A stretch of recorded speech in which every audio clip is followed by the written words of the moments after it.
골로새서 3장 22절에서 4장 1절 말씀입니다. 저와 여러분이 한 목소리로 읽도록 하겠습니다. 시작. 종들이여 육신의 주인에게 모든 일에 순종하십시오. 사람을 기쁘게 하는 사람들처럼 눈가림만 하지 말고 주를 경외함으로 진실한 마음으로 하십시오. 무슨 일을 하든지 사람에게 하듯 하지 말고 주께 하듯 마음을 다해 하십시오. 이는 여러분이 주께 유업의 상을 받을 줄을 알기 때문입니다. 여러분이 섬기는 분은 주 그리스도십니다. 불의를 행하는 사람은 자기 행위의 대가를 받을 것입니다. 거기에는 외모로 사람을 차별하는 일이 없습니다. 주인들이여 의와 공평으로 종들을 대하십시오. 여러분에게도 하늘의 주인이 계시다는 것을 아시기 바랍니다. 아멘. 네, 오늘은 일터와 하나님의 나라라는 주제입니다. 그래서 여러분 몇 가지 전제가 있는데 첫 번째는 이 가운데는 CEO 분들은 별로 안 계시잖아요. 우리가 청년이기 때문에 우리가 상사 밑에 거의 부하 직원으로 많이 살아가지 않습니까? 그런 분들을 제가 유념해서 설교를 하게 될 것이고, 혹은 이 가운데 잠깐 더 큰 발돋움을 위해서 직장을 쉬고 있으신 분들은요, 이제 곧 여러분 직장 생활을 하시게 될 거거든요. 그 직장 생활에 대한 아주 믿음의 지침, 은혜의 지침으로 생각하시면 될 것 같습니다. 한 사람의 믿음의 깊이를 가늠할 수 있는 척도가 무엇일까요? 무엇을 보고 이 사람 진짜 믿음이 있구나. 이 사람 믿음 있는 줄 알았는데 허당이구나. 이것을 가늠할 수 있는 여러분 척도가 무엇일까요? 예전까지만 해도 그 믿음의 정도를 가늠할 수 있는 척도는 경건의 모양이었습니다.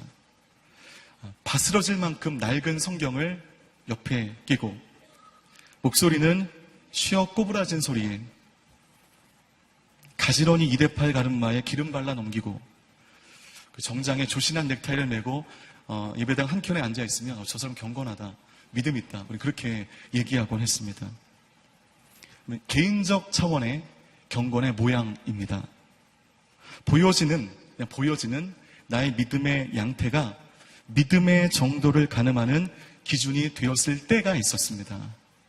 그런데 그런 개인적 차원의 경건의 모양이 경건의 능력으로 이어지지 않는다는 것을 우리 많은 사례를 통해서 여실하게 보고 알게 되었습니다.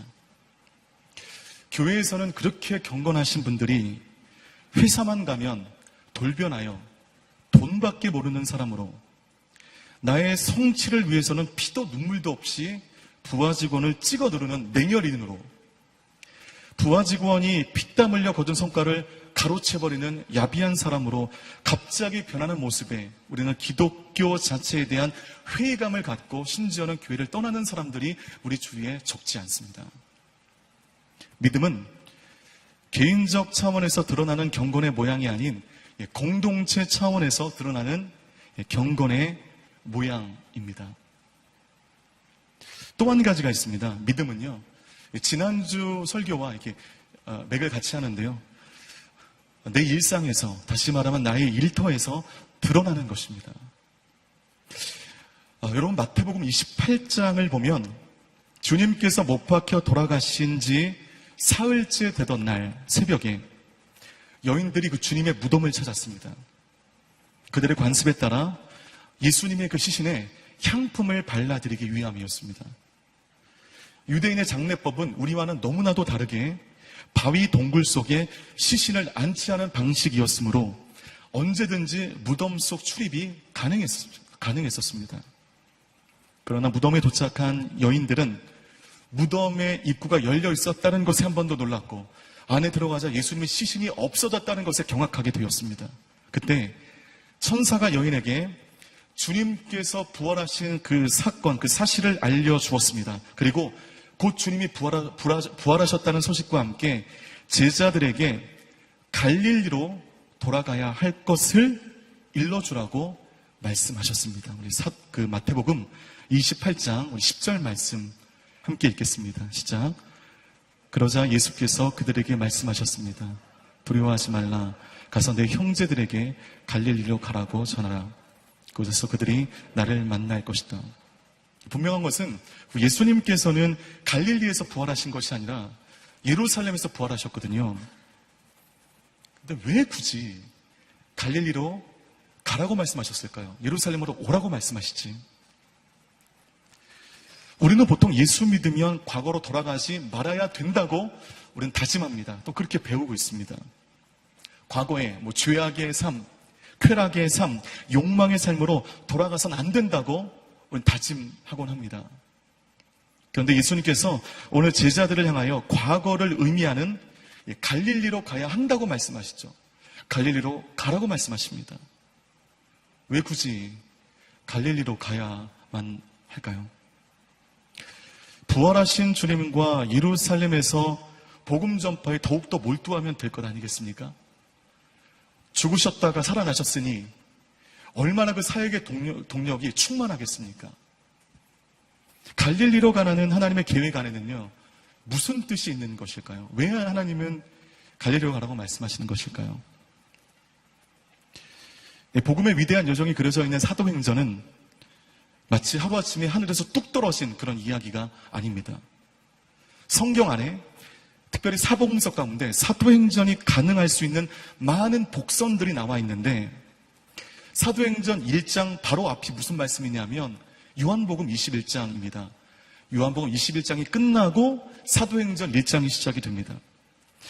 요한복음 21장에 무슨 사건이 기록되어 있냐면 부활하신 후에 예수께서 베드로를 찾아 디베리아 바다에 오신 그 예수님의 이야기가 그려져 있습니다.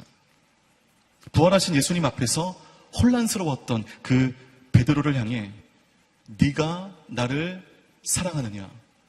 이 부담스러운 질문을 3번 날리시더니 이것을 통하여 베드로가 무엇을 위해 어떻게 살아야 하는지를 알려주십니다. 그리고 그 후에 그 위대한 사도행전의 서막이 오르게 되는 것입니다. 과거로 돌아간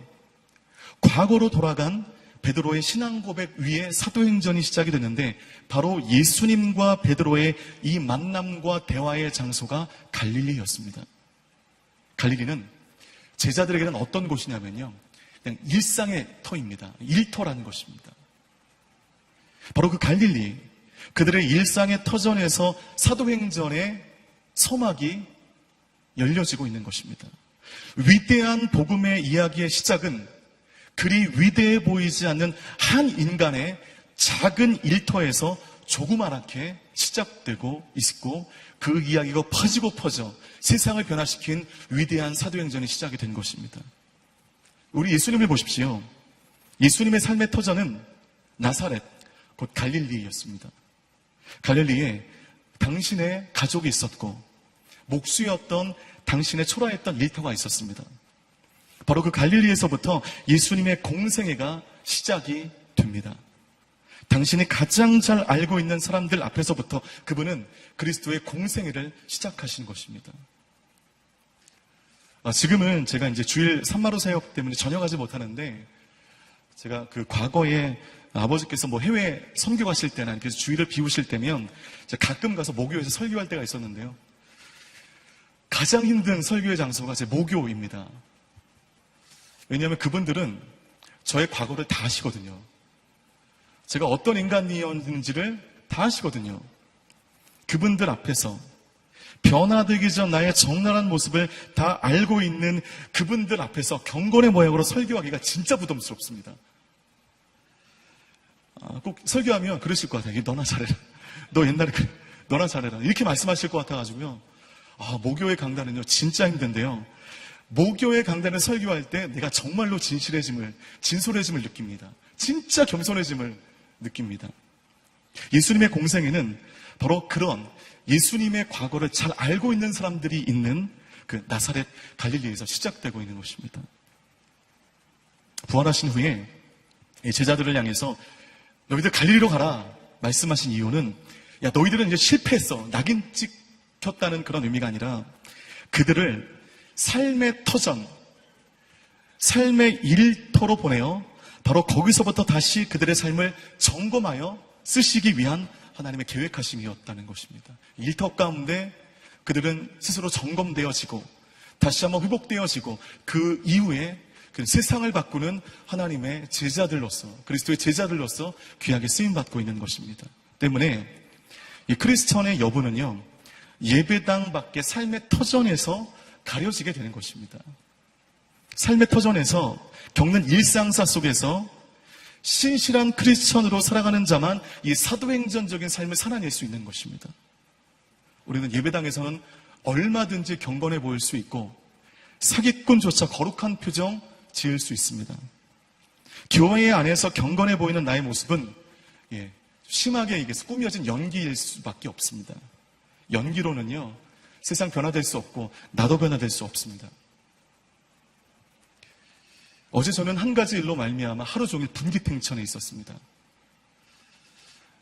겨우겨우 마음을 추스리면서 금요 중보 기도 모임까지 은혜롭게 마치고 집으로 가고 있었습니다. 그 얘기하니까 또 이제 화가 나기 시작하는데, 근데 또 그 생각이, 기도했는데 기도 헛한 거죠.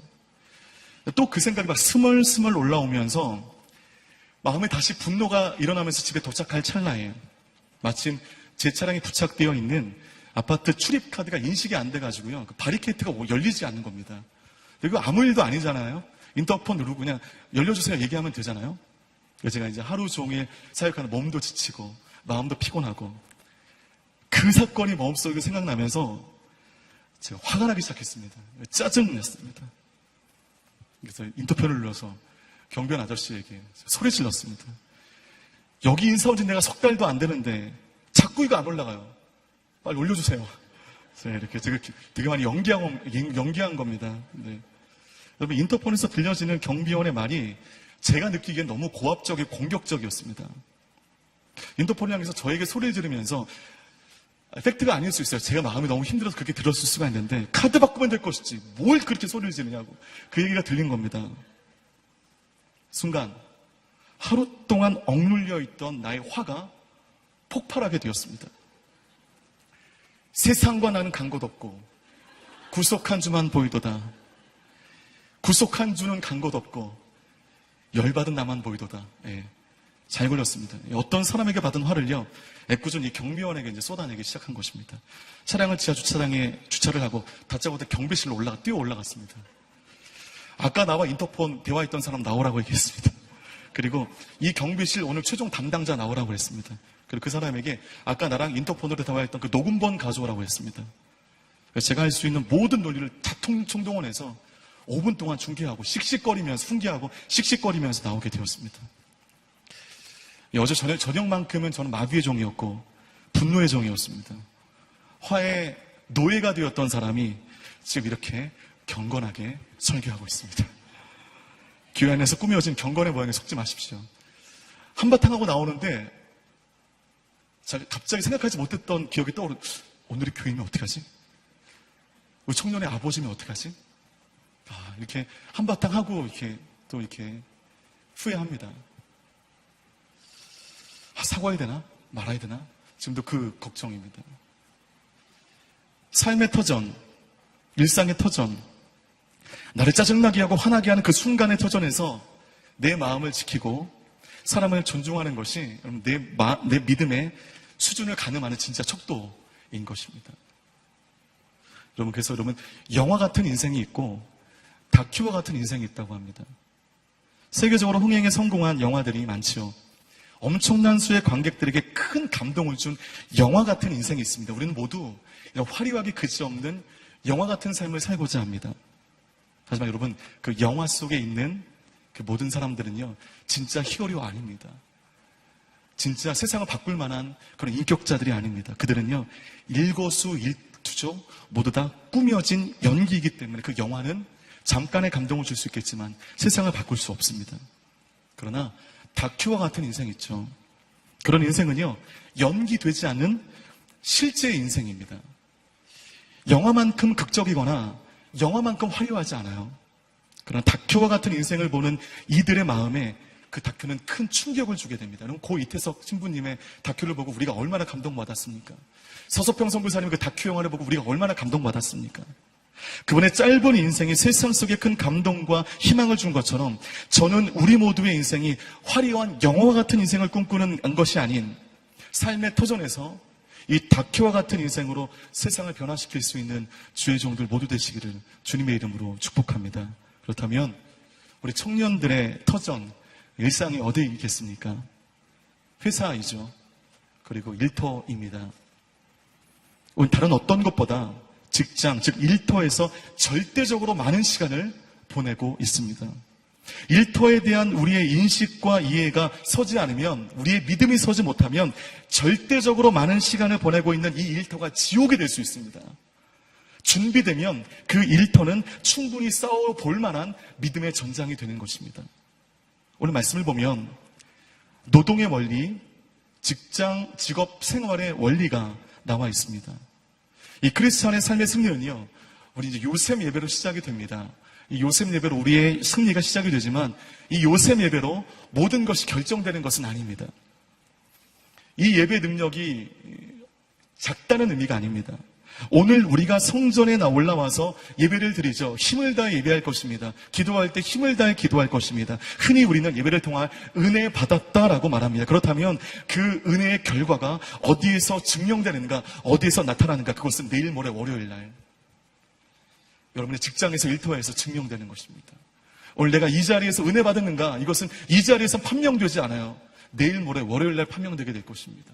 월요일 날 정말 이 예배 가운데 내가 은혜 받았는지 도루묵이었는지가 월요일 날 그 아침부터 여실하게 우리 삶 가운데 판명되게 될 것입니다. 때문에 이 예배 시간에 모든 것이 결정되는 것이 아닙니다. 은혜와 감동과 도전, 그 내용물의 진정한 결과는 모레 월요일 나의 직장 속에서, 나의 일터 속에서 확증된다는 것입니다. 때문에 여러분, 요셉 예배 아주 중요합니다. 이 요셉 예배를 위해서 어제 저녁에도 우리가 얼마나 기도했는지 모릅니다. 순모임 중요합니다. 우리 영혼의 열정의 장작을 짚는 시간이죠. 예배 시간에 받은 은혜, 성령의 임재 정말 중요합니다. 그러나 이 예배의 성패는 오늘 이 시간 결정되는 것이 아닙니다. 기억하십시오. 월요일입니다. 월요일. 직장과 가정 속에서 열매가 반드시 나타나야만 요셉 예배가 성공적으로 드려졌는지 아니면 실패했는지가 가늠되게 된다는 것입니다. 그래서 여러분, 성공적인 일터에서의 크리스찬이 되려면 우리가 어떻게 해야 되는가? 오늘 성경에 중요한 직장 생활의 원리가 나와 있습니다. 골로새서 3장 22절 말씀 함께 합독하겠습니다. 시작. 종들이여 사람들처럼 눈가림만 하지 말고 주를 경외함으로 진실한 마음으로 하십시오. 이 설교 준비하면서 감사했던 것은 저도 제 일생 가운데 4년 반에 아주 힘들었던 직장 생활의 경험이 있었다는 것입니다. 그 생각들이 주마간등 떠올랐습니다. 심할서도 써보고 혼도 나보고 욕도 먹어보고 힘을 다했지만 최악의 결과를 낳았던 4년 반의 그 직장 생활의 기억들이 떠올라서 이 설교를 주면서 참 감사했습니다. 아, 나의 실패 경험들, 내가 쉽지 않게 했던 그 직장의 경험들로 말미암아 설교할 수 있다는 것에 감사했습니다. 종들아, 이렇게 시작합니다. 종들아. 여러분, 이 말씀을 이렇게 대입하면 됩니다. 직장인들아, 이렇게 대입하면 됩니다. 그 말씀을 보십시오. 모든 일에 순종하십시오. 눈가림만 하지 말고 진실한 마음으로 하십시오. 이 말씀 가운데 되게 중요한 포인트가 제가 보기에 있는데요. 모든 일에입니다. 모든 일에. 내 마음에 드는 것만 순종하는 것이 아닙니다. 내가 이해한 것만 순종하는 것이 아닙니다. 내가 이해하지 못했고 마음에 들지 않지만 진실한 마음으로 순종하기란 여간 어렵지 않습니다. 모든 일에. 계속해서 23절 말씀 계속해서 보도록 하겠습니다. 23절입니다. 시작.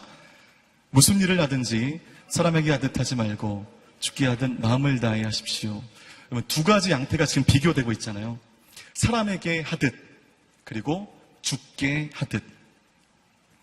사람에게 하는 듯한 것은 무엇이고 죽게 하는 듯하는 것은 무엇인가? 이 말씀의 의미를 알기 위해서는 이 본문의 배경이 되었던 이 도시의 상황을 우리가 좀 점검해 볼 필요가 있습니다. 본문의 배경인 이 골로새는요, 히에라볼리와 라오디게아와 어깨를 나란히 하는 소아시아의 아주 번영한 도시였습니다. 이 지역에 있습니다. 빨간 박스에 이 지역에 있는 곳이죠. 그런데 그 도시의 번영은 축하할 만한 일이지만 그 번영한 도시가 하나님을 잃어버리면 그 즉시 도시는 물질주의와 세속주의에 사로잡히게 됩니다. 예외 없습니다. 고린도가 그랬고 에베소가 그랬으며 데살로니가가 그랬습니다. 특히 골로새는 세속도시의 전형과도 같은 그런 곳이었습니다. 발달한 상업도시와 시장이 사람들을 끌어들였지만 어디에서나 물질주의와 탐심, 탐욕, 이것이 도시를 이끄는 정신이 되어 있습니다. 그 물질주의, 만몬의 권세, 이 모든 주의가 교회 안에 물밀듯 들어와 주를 섬기는 신앙의 모임이 아닌 이익을 통하여 이루어지는 종교 모임이 되고 있는 것입니다. 사람에게 하듯 한다라는 것은 우리가 이익에 따라 움직이는 인생을 말하는 것입니다. 여러분, 우리는 하나님의 사명으로 사는 사람이기 때문에 이익은 나중입니다. 전혀 이익을 고려하지 말라는 것이 아닙니다. 이익 고려해야 합니다. 좋은 대우가 보장되어 있는 곳으로 가야만 합니다. 하지만 우리가 먼저 고려해야 될 것은 이익과 대우가 아닙니다. 이익을 따라 간다 해도 믿음 없다, 너 악하다, 그렇게 말씀하시지 않으실 거예요.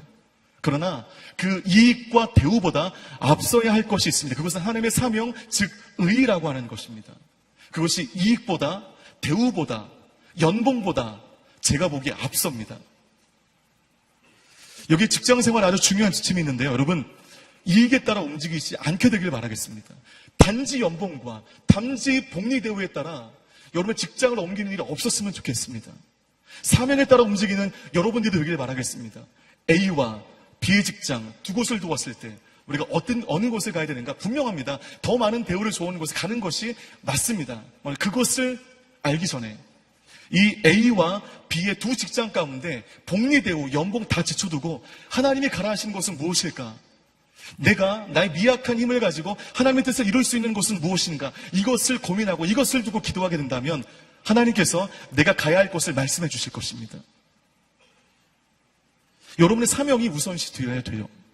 그 사명에 응답하는 인생 속에 하나님은 더 옳은 길, 더 나은 길, 더 윤택한 길로 여러분을 채우실 것입니다.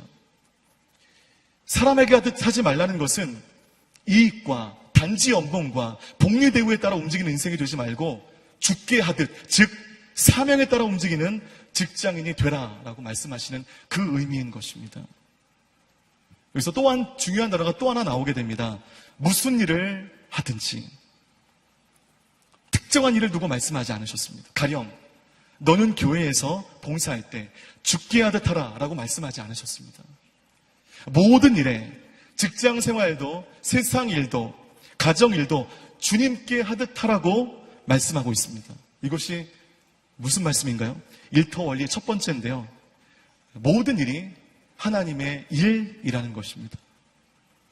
여러분은 하나님의 일 하면 딱 뭐가 떠오르십니까? 예배, 기도, 전도, 선교 이런 것들이 딱 떠오르지 않으십니까? 그러면 우리는 직장에서 속칭 세속적인 일, 돈을 벌고 돈을 다루는 일을 하며 이것이 하나님의 일이 아닌 이것은 세속적인 일이라고 이렇게 생각한다는 것입니다. 돈을 버는 직장의 일은 세속적인 것이고 예배에 관련된 교회 일은 거룩한 일이라고 하는 편견을 가지고 있습니다. 여러분의 가정 안에서 빨래하시고 가족을 위하여 요리하시고 청소를 하면 이것이 하나님의 일이라고 생각하지 않는다는 것입니다. 그렇기 때문에 하지 않습니다. 제가 이런 설교하니까 정말 진짜 못 견디겠는데 저기 굉장한 지금 찔림이 있습니다. 여러분, 그런데 이것이 거룩한 주님의 일이라는 것이죠. 저도 그래요. 거룩한 주님의 일이라고 여기지 않기 때문에 들어가면 청소 안 합니다. 설거지 왜 합니까? 저는 쉬어야죠. 가족을 위해 요리? 그건 안 해가는 것이죠. 그런 마음이 있다는 것입니다. 그런 마음이 하나님께서 오늘 저 망치로 때리시는 거예요. 이건 제가 들어야 되는 거죠, 여러분. 한국교육은 140년이 넘었습니다. 그 유구한 역사에도 불구하고 한국교회의 영향력이 점점 줄어가는 것은 이 이해에 대해서 어느 신학자가 뭐라고 얘기했냐면요. 한국교회가 이원론적 사고를 극복하지 못하기 때문에 세상 가운데 교회의 영향력이 점점 줄어들고 있다. 우리 안에 이원론적 사고가 있기 때문에 교회가 세상 속에 영향을 끼치지 못하고 교회 안에 그냥 갇혀버린 공동체가 되는 것입니다. 우리 청년들도 교회 가운데 갇혀버린 인생이 된다는 것입니다. 이원론이 무엇인가? 교회에 관련된 일은 거룩하고 세속적인 일은 무조건 나쁜 것이다. 세속적인 것이다. 이것입니다. 바로 이것이 이원론적 사고입니다. 때문에 우리는 직장의 일도 거룩한 하나님께서 나에게 맡겨주신 거룩한 일이고 다를 바 없는 가정의 일도 거룩한 하나님의 일이라고 우리가 생각해야 된다는 것입니다. 이렇게 우리가 이원론을 극복해야만 한국교회 영향력이 이 모든 세상의 모든 영역 가운데 다시 한번 흩뿌려지게 된다는 것입니다. 이제까지 한국교회는 성경에 나와 있는 선악의 개념을 설명하면서 교회와 세상을 너무나도 구분지어 버렸습니다. 교회는 선한 곳, 세상은 무조건 악한 곳. 여기는 교회, 저기는 세상. 때문에 교회 안에서는 교회식대로 살고 세상 안에서는 세상식대로 사는 성과 속이 완전히 구분되어진 이원론적 삶을 우리가 살아왔습니다. 이것이 우리의 문제, 한국교회의 문제라는 것이죠. 지긋지긋한 여러분의 부서 한켠, 여러분이 배치된 그 업무 공간이 여러분의 예배 장소라는 것입니다. 여러분의 믿음이 발현되어야 할 장소라는 것입니다. 바로 그곳이 주는 그리스도시요 살아계신 하나님의 아들이십니다. 늘 외쳐야 할 내 삶의 가이샤라 빌립보라는 것입니다. 인간성이 결여된 채 자기에게 주어진 성과만을 위해 다른 박질하는 여러분의 연구소, 그 한켠이 여러분의 예배 장소입니다. 하나님께서 여러분의 믿음을 보시기 원하시는 가장 소중한 장소, 바로 그 한켠입니다. 지금 내가 있는 일터는, 연구소는, 가정은, 사업터는 내가 은혜를 받았으므로 세속적이라 생각하여 멀리할 곳이 아니라 더욱 가까이 해야 할 주님이 나를 보내신 선교지라는 것입니다. 바로 이 사고의 전환이 잃어버린 기독교의 영향력을 세상 속에 다시 한번 나타나게 하는 기회가 된다는 것입니다. 두 번째 원리입니다. 모든 일의 주인은 하나님이시라는 것이죠. 바로 이 믿음의 기초가 되는 고백이 나의 일터 속에서 다짐되어야 된다는 것입니다. 이 골로새서의 주제가 뭐냐면 로드십이에요. 로드십. 주인됨, 주대심, 주권. 이것이 골로새서의 큰 주제입니다. 일터에서 이 고백이 있어야 된다는 것입니다. 예수 믿는 사람들이 교회 안에서만 하나님이 내 주인이시라고 고백한다는 것이죠. 이것이 확장되어 예수 믿는 이 없고 함께 믿음을 나눌 리 없는 나의 직장 가운데서조차 주대심을 고백하며 나의 주권이 하나님께 있음을 믿고 나아가는 우리의 한결같은 삶이 되어야 된다는 것입니다. 세 번째 원리는 다음과 같습니다. 하나님께서 나를 고용하셨다는 것입니다.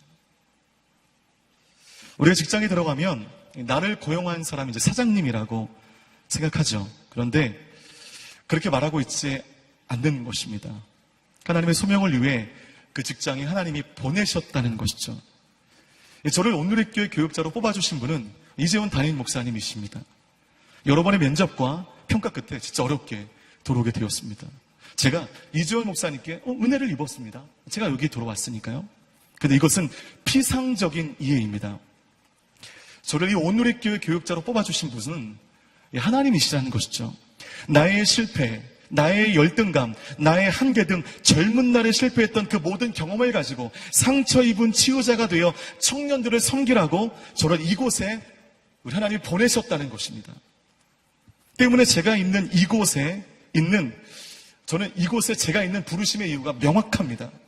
근데 만약 이재호 목사님께서 나를 뽑아주셨다는 생각만을 갖고 있으면 목사님 계신 곳에서는, 목사님 보시는 곳에서는 최선을 다해야 할 것입니다. 이 브라운관에 있는 이 설교 때 정말 힘을 다해야 하고, 하지만 보이지 않는 곳에서 저는 태만할 수 있습니다. 나를 뽑아주신 분이 지금 안 계시니까, 나를 못 보시니까. 그러나 나를 뽑아주신 분이 하나님이시고 하나님이 나를 필요로 하셔서, 즉 나의 열등감조차, 나의 실패조차 필요로 하셔서 나를 이곳에 보내주셨다고 내가 믿는다고 한다면 저는 어느 순간에서든지 태만할 수 없습니다.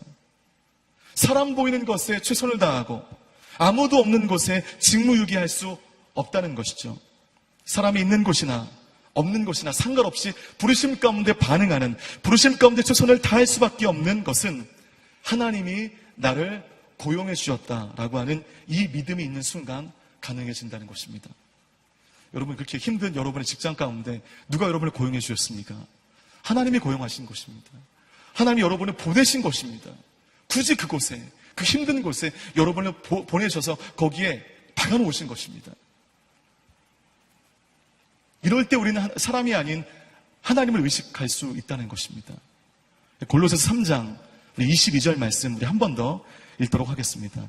시작. 종들이여 육신의 주인에게 모든 일에 순종하십시오. 사람을 기쁘게 하는 사람들처럼 눈가림만 하지 말고 주를 경외함으로 진실한 마음으로 하십시오. 사람을 기쁘게 하는 사람들처럼 눈가림만 하지 말고, 눈가림만 하지 말고. 눈가림이 뭡니까? 아이 서비스라고 하죠. 여러분, 사람 앞에서만 눈가림하는 것은요, 그 근본이 무엇이냐면 노예근성입니다. 왜 이렇게 심한 말을 하는가? 그럼 당시 노예는요, 이 돈으로 사고 팔 수 있는, 그래서 그 주인이 절대적인 주권을, 소유권을 주장할 수 있는 그런 존재들이었습니다. 따라서 주인의 말에 불순종할 수 없었는데, 노예들은 이런 이유로 매우 수동적일 수밖에 없었습니다. 즉, 매사에 적극적이지 않았고 적극적일 이유가 없는 거죠. 주인의 눈을 속이면서 일을 부지런히 하지 않았습니다. 그냥 대충 나의 몸 상하지 않는 선에서 그냥 편하게 그렇게 일할 수밖에 없는 구도였다는 것입니다. 그래도 그럴 것이 어떤 일에 명확한 보상이 주어지게 되면 내가 열심히 일하여 대가를 얻을 수 있다면 우리는 그 목표가 있기 때문에 열심히 일할 수 있습니다. 그 대가를 위해서 열심히 다른 박질할 수 있습니다. 그러나 당시 종은 목표가 없는 사람들이었습니다. 하라면 하고 하지 말라면 하지 않는 그런 존재였습니다. 눈가림한다? 그 점에는 노예근성이 있는 것입니다. 그런 삶에 우리 하나님은 은혜 베푸시지 않습니다. 그런 삶을 하나님은 도우시지 않습니다. 요셉이 보디발 장군의 집에 있을 때 사모님이 그를 유혹했습니다. 비록 종으로 팔려왔지만 열정적으로 일했던 젊은 청년 요셉에게서 남자의 향기를 맡은 것입니다. 그럴 때 얼마든지 은밀한 곳에서 이 보디발 장군의 아내와 관계를 맺을 수 있었습니다. 요셉, 그는 젊었고 보디발의 아내는 뭐 안 봐도 뻔해요. 장군의 아내니 얼마나 이쁘시겠습니까? 또 얼마나 화려하게 생기셨겠습니까? 그날따라 더 매혹적인 풀메이크업으로 유혹할 만한 모든 만반의 준비를 다 했을 것입니다. 파자마 입고 유혹하지 않았을 거예요. 최고의 옷, 준비된 화장, 이것을 통해서 만반의 준비를 다 했을 것입니다. 게다가 요셉은 종입니다. 종은 주권이 없습니다. 여러분, 이 관계 맺기에, 이 음욕을 저지르기에 이 얼마나 좋은 환경입니까? 관계를 안 맺을 수 없는 이 어려운 상황에서 요셉의 고백을 보십시오. 내가 어찌 하나님 앞에서 범죄하리요? 내가 어찌 하나님 앞에서 범죄하리요? 예, 사람들은 보고 있지 않습니다. 아무도 없는 은밀한 곳입니다. 지금 하나님은 보고 계십니다. 그러면 나는 범죄할 수 없다는 것입니다. 그래서 그는 부인의 유혹을 물리쳐 승리한 것이 아니라 부인의 유익을 물리쳐 감옥 갔습니다. 최선의 선택을 했지만 최악의 결과를 가져오게 되었습니다. 이런 인생인데 어찌 하나님께서 그의 삶을 보살피지 않으시겠습니까? 이런 인생인데 어찌 하나님께서 팔짱 끼시고 침묵하실 수 있겠습니까? 반드시 도와주시죠. 반드시 동행해 주시죠. 모세는 또 어떻습니까? 여러분, 그 히브리서 11장 우리 27절 말씀 다시 한번 읽어보도록 하겠습니다. 시작. 믿음으로 모세는 왕의 진노를 두려워하지 않고 보는 것 같이 여기고 인내했습니다. 그가 인내했는데요. 성경은 뭐라고 말하고 하겠냐면 보이지 않는 분을 보는 것처럼 인내했다는 거죠. 이 하나님 보이지 않습니다. 근데 그 하나님이 보이는 것처럼 행동했다는 것입니다. 여러분, 이 마음이면 우리가 어디 가서든지 정직할 수 있습니다. 이 마음이면 우리 세상 속에 빛될 수 있습니다. 보이지 않는 분을 마치 보는 것처럼 행동할 수 있다면 우리는 우리의 일터에서 하나님의 향기가 될 수 있습니다. 모세 되게 한 원동력이 바로 저는 이 한 구절에 담겨져 있다고 봅니다. 보이지 않는 분을 보는 것 같이 여겼다. 바로 이 작은 마음에서 모세라고 하는 역사의 영웅이 등장하게 된 것입니다. 이 작은 마음이 내 안에 있다면, 보이지 않는 하나님을 보는 것 같이 여길 수 있는 그 마음이 내 안에 있다면, 우린 어디서나 무엇을 하든지 세상 속에 세상을 변화시키는 요셉인들로 저는 서게 될 줄 믿습니다. 어제 존경받는 이 장로님과 저녁 식사를 함께하게 되었습니다. 별로 식욕이 없었어요. 제가 그때도 막 분기탱천해 있을 때여서. 근데 이 장로님께서 오랜 생활, 직장 생활을 하시면서 어떤 분께 들었던 굉장히 좀 우프다고 하죠. 웃기지만 슬픈 직장인의 비애에 대한 말씀을 해주셨습니다. 누구에게 들은 말씀을 주신 겁니다. 이렇게 말씀하시더라고요. 회사에서 상무, 전무 등 이 중직 임원으로 올라가는 사람들은 대개 집안 좋고 환경 부유하고 공부 많이 하고 그러므로 목표의식이 명확하지만 인간적인 사람들, 즉 인간성 좋고 성격 좋은 사람들, 인자한 사람들이 대개는 임원까지는 올라가더라. 그런데 사장까지는 쉽게 올라가지 못하더라. 그런데 사장은 어떤 사람이 되는가? 되게 집안 좋고 환경 부유하고 공부 많이 하고 그러므로 목표의식이 명확하지만 그러나 야비하고 성격 더럽고 밑에 사람 성과를 한순간에 내 것으로 갈취할 수 있는 박력 있는 사람, 성과 앞에서는 피도 눈물도 없는 사람, 약자를 들들들들 못 가서 최선의 성과를 거둘 줄 아는 피도 눈물도 없는 사람들이 되게 사장이 되더라. 그러면 그런 구조 속에서 가장 고통받는 사람은 누구인가? 집안 안 좋고 환경 어렵고 공부도 많이 못하고 그런데 성격까지 착한 사람들, 이런 사람들이 가장 밑에서 가장 고생하더라. 이 얘기를 누구에 들은 얘기를 비애처럼 우리에게 말씀해 주시는데 참 마음이 좀 안타깝더라고요. 물론 우스갯소리를 말씀하신 것입니다. 본인께서도 이거 웃자고 들은 거 얘기한다고 말씀하셨습니다. 이 땅에는 좋은 인격의 사장님들도요 없지 않습니다. 그러나 이제까지 세상의 구도가 되게 이렇게 흘러왔다는 것이죠. 더 높은 곳으로 올라가려면 인정과 인격을 포기하고 성과를 추구하는 인간성의 상실의 모습이 더 큰 업적을 얻게 하는 것으로 은연중에 우리가 그렇게 가르침을 받았다는 것입니다. 뭐로 가도 서울만 가면 된다. 수단과 방법 가리지 않고 목표를 성취하라. 은연중에 우리가 그렇게 배운다는 것입니다. 그러나 이것은 명백한 세상의 식입니다. 여러분, 그렇게 해서 사장이 된다 한들, 그렇게 해서 높은 곳에 올라간다 한들, 저는 그렇게 생각해요. 그게 무슨 의미가 있을까요? 사람 다 잃어버리고 홀로 남겨져 누리는 그 윤택함이 무슨 의미가 있을까요? 저와 여러분은 이 세상의 구도가 잘못되었다는 것을 우리가 우리의 삶으로 보여줘야 됩니다. 집안도 내세울 것 없고, 그러므로 내 환경도 현재 쉽지 않고, 공부도 많이 못했지만, 그러나 내가 있어야 할 곳에서 보이지 않는 분을 보는 것 같이 일하는 우리가 하늘의 방식으로 살아갈 수 있다면, 바로 이 사람이 결국, 시간은 좀 걸리겠지만, 많은 핍박이 내 앞에 있긴 하겠지만, 결국 이 사람이 그 회사를 변화시키는 것이고, 내 삶마저 변화시키는 동력이 됨을 여러분들이 여러분의 삶으로 보여주시기를 축복합니다. 그래서 여러분, 우리가 천국에 가게 되면 이 땅에 있을 때 일했던 그 직업에 대해서 우리 하나님 세 가지를 물으실 거예요. 너 1등 했냐? 너 최고 해봤냐? 너 어떤 성과를 냈느냐? 이거는 묻지 않으실 것입니다. 분명히 이건 묻지 않으실 거예요. 그러나 분명히 물으실 게 있습니다. 너는 의로운 직업을 가졌느냐?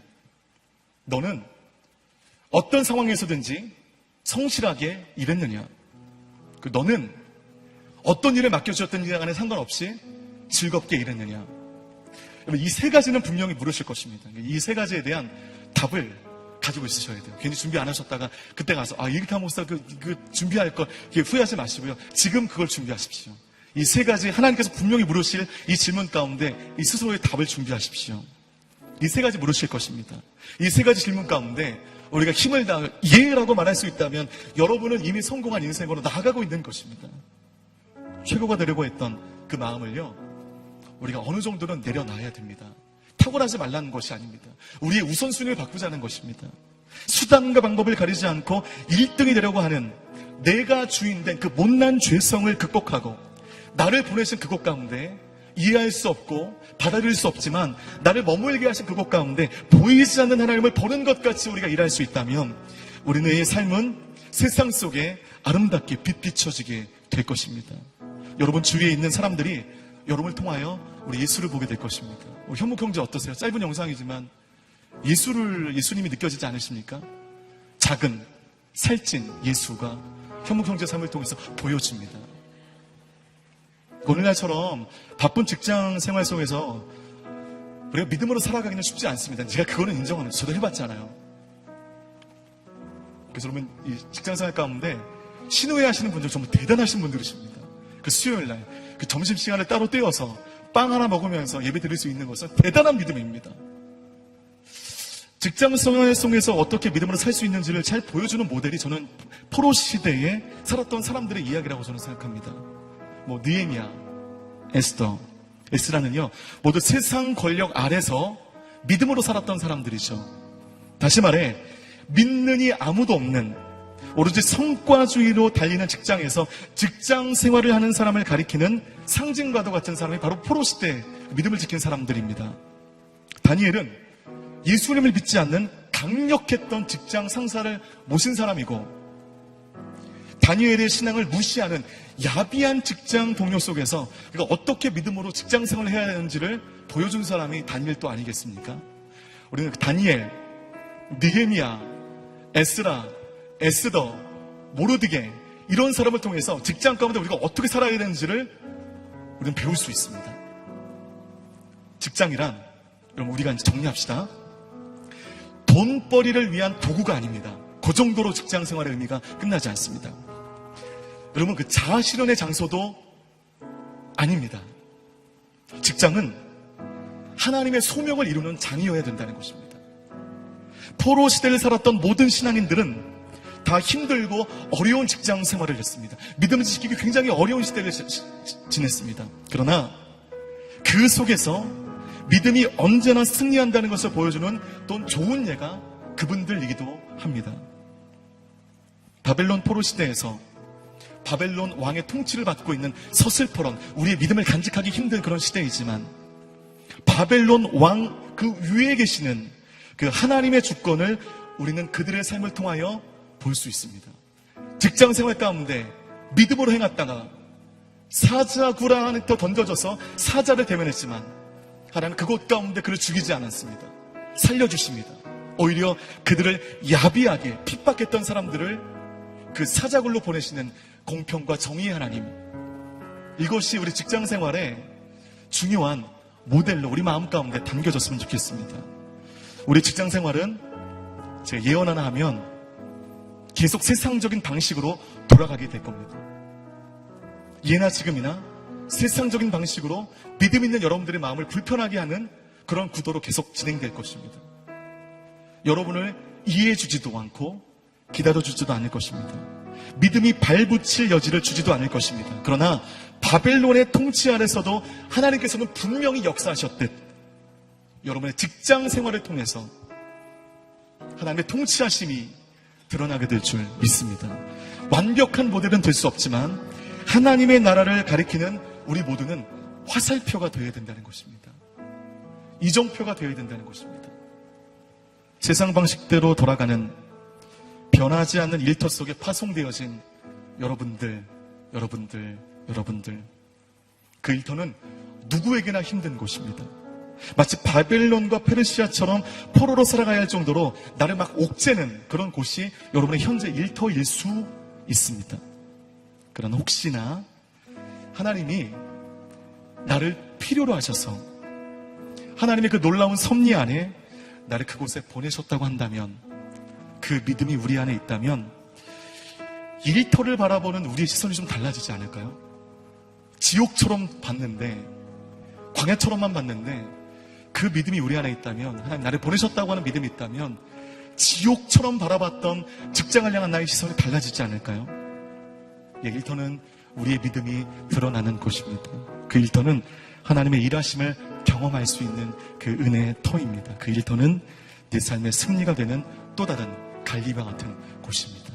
바로 그 일터 가운데 승리할 수 있는 모두가 되시기를 바라겠습니다. 그 일터가 지옥이 되지 아니하고 그 일터가 전혀 녹록치 않은 것은 분명하지만 그 일터가 하나님의 만지심과 하나님의 도우심을 경험할 수 있는 이 은혜의 터가 되기를 주님의 이름으로 축복합니다. 그래서 우리는 이렇게 찬양할 수 있습니다. 주님이 나의 길을 잘 아십니다. 어둠 속에서도 주님은 나의 길을 비춰주실 것입니다. 나의 일터가 어두운 곳이고 하나님이 역사하시지 않는 것처럼 너무나 황폐화된 곳이지만 나를 보내셨으니 나를 통하여 그곳이 변화되어질 수 있는 축복의 통로로 나를 사용하여 주옵소서. 기도하는 마음으로 이제는 하나님께 올려드리며 나가도록 하겠습니다.